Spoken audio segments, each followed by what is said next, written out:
Let's talk elections, shall we? Conflicting views have emerged on whether next year's local government elections should go ahead. This follows Tuesday's announcement by the Independent Electoral Commission that the poll has to take place between August and November next year.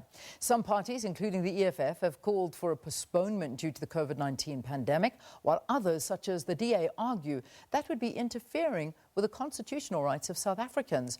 Another suggestion is to have local, provincial and national government elections at once. Hold them all at the same time is what they say. But the IEC says that's not as simple as it sounds. The IEC also says it hasn't received any proposals to postpone the elections. Last month, the ANC said more consultation was needed on this matter. Let's get a bit of analysis, and always a pleasure welcoming Ongama Mtimka to the program. He's a political analyst and also has a conflict studies. He's got that behind him. He's a lecturer at the Nelson Mandela University. Great to have you. Thanks so much for being with us again. Good morning, Leanne, and your viewers. It's great to be back here.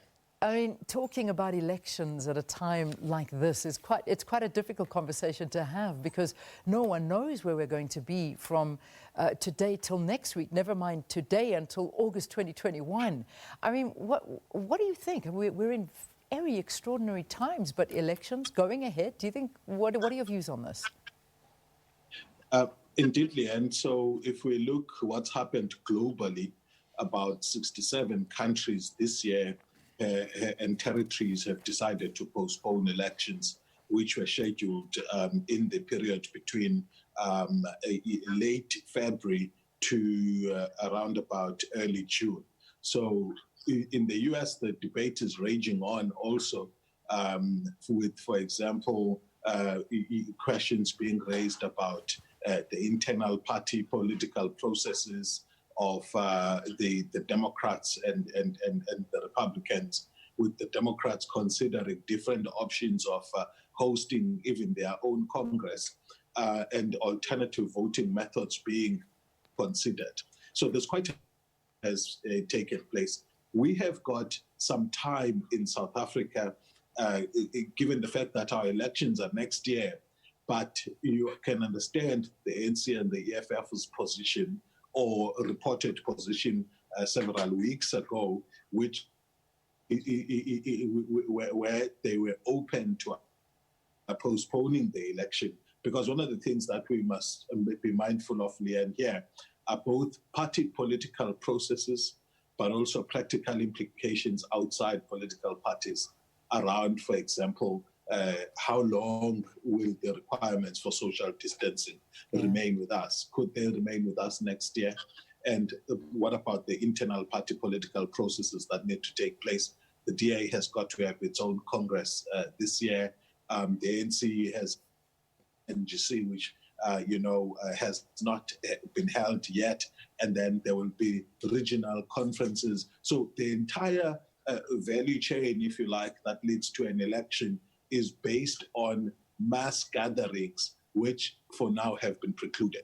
Yeah, and that's a strong message. We know that, and it puts a big dampener to any political party wanting to get out there and campaign and do what they do best. But let's talk to the pros and cons of going ahead with next year's local government elections. Obviously, we know we're dealing with coronavirus, and that is at the top of the list when it comes to the biggest stumbling block in the way. But going ahead, obviously we're abiding by the Constitution, the IEC saying they need to go ahead, but postponing them. Let's look at both sides of the story now in terms of pros and cons.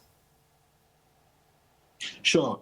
In terms of the big pros, the principle of a limited term of government being 5 years is an important one, Leanne, because it gives residents, especially in this case of municipal elections, the option to change their leaders, starting from constituencies such as wards to representatives in districts. So it's important that that election be held in the sense that it will bring forward, it will ensure that the accountability that has been built in the system is happening, especially when we consider that in the 2016 election, we began to see an important dynamic in terms of the voter behavior of South Africans, the importance of regime performance. And regime performance had been slow being a factor in terms of how South Africans vote and overtaking party support and loyalty. So it's important that it happens. However, what I have seen in the proposal, in the reported proposal by the EFF and the ANC, is the permission of elections in municipalities where it proves to be impractical to govern, as we have seen in the cases of at least 2 or 3 of the major metros, Gauteng, city of Joburg, city of Tshwane, as well as Nelson Mandela Bay. So in how they are thinking about the proposal to even synchronize elections between local and national, they have accommodated the idea that politics where it is politically correct or desirable to go to an election can be allowed in this model. And I think I agree with that, because there's also, but the anxiety that the IEC has shared is that national issues will overbear local issues when elections are synchronized. But it's a inevitable part, especially if you look at the likelihood that political funding may likely decline as a result of the greater accountability that has been put in the system through the Act on electoral funding. Yeah. What about voting electronically? I mean, is this feasible? I beg your, feasible voting electronically here in South Africa. Sure. So there are lots of concerns about electronic voting. Among them, the likelihood of hacking and manipulation of results.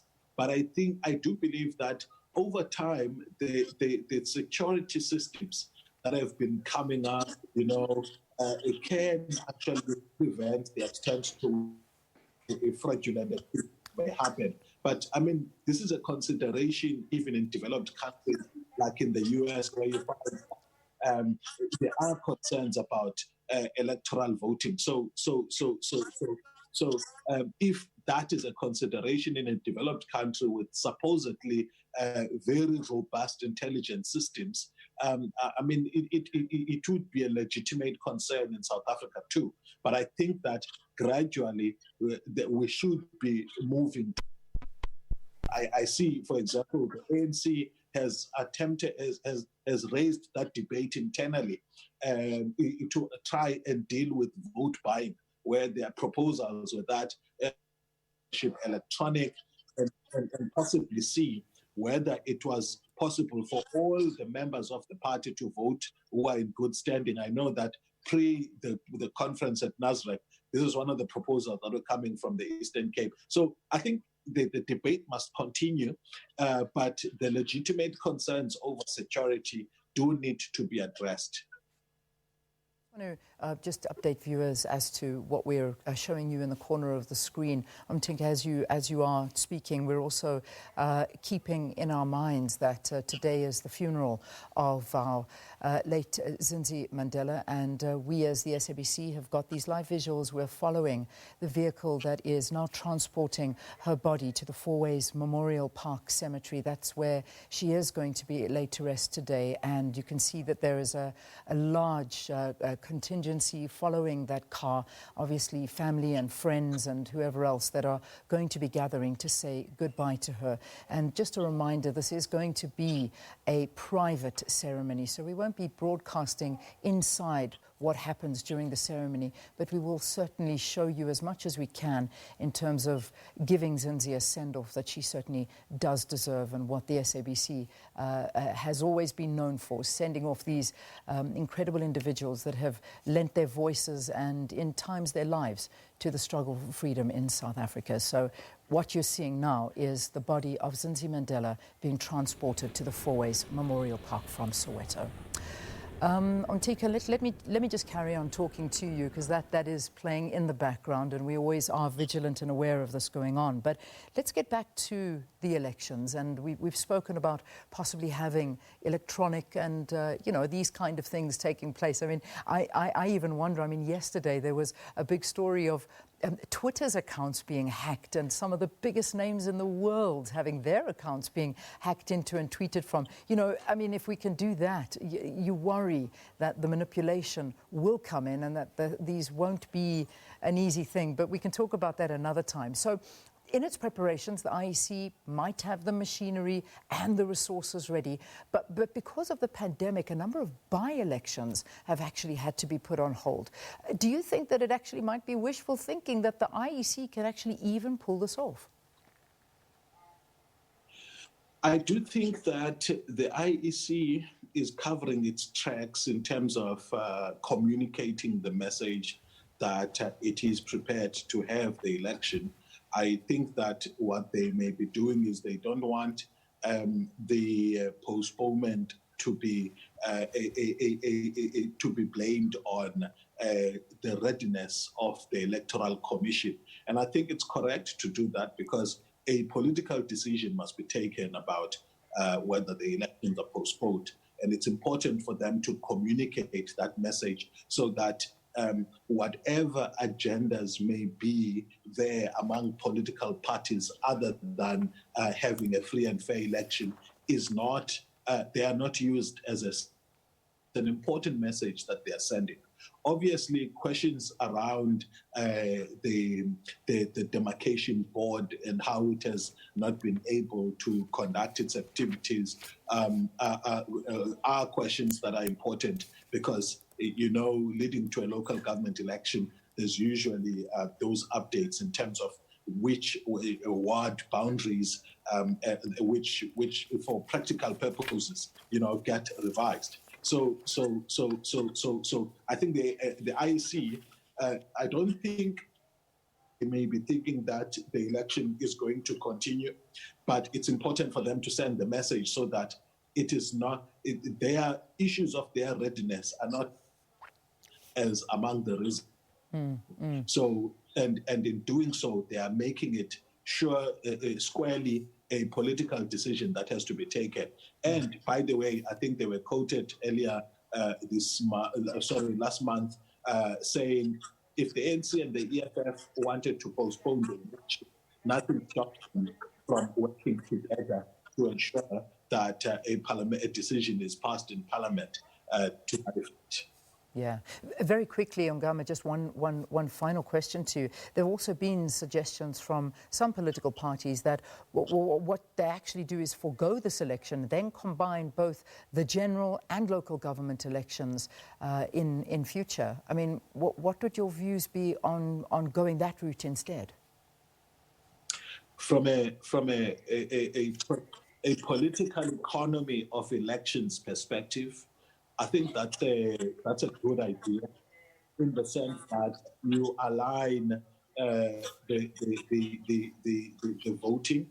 Also, in terms of turnout, we have seen that local government elections generally attract a lower turnout compared to the national election. So when you have all of them combined, the legitimacy of the election outcome may be improved as a result of the greater turnout which you see at a national level. And I think that if you look at the turnout trends in general, you will find that they have been declining even at a national level. So it makes sense to actually prevent voter fatigue by aligning all of these. Obviously, there are legitimate concerns about less emphasis on local issues, because what you will find is that generally sometimes people, I mean, we've seen it with provinces, for example, where in 2019, people had one choice for a national political party,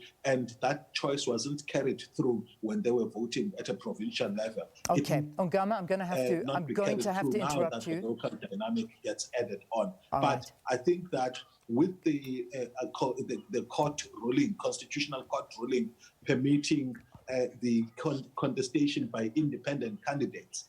I think that what we've seen at a ward level, the open party system, the list carried into seamlessly carried into provincial constituency-based voting, which is a legacy of I'm going the to have local to government election. Thank you so much. I'm going to have to stop you there. Thanks very, very much for talking to us.